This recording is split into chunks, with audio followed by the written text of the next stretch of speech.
How to view Instagram without logging in. Hello everybody, welcome back to the channel. Today I'll guide you on how you can check Instagram without logging in. Now, to be able to do so, you will need to have the link to the profile of the user that you want to check on Instagram.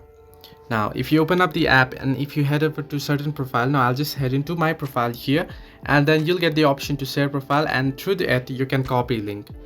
Now, to view the profile without logging into your account, what you want to do is simply head over to your browser on your PC or your mobile phone. You can head to any browser that you want and then simply paste the link here.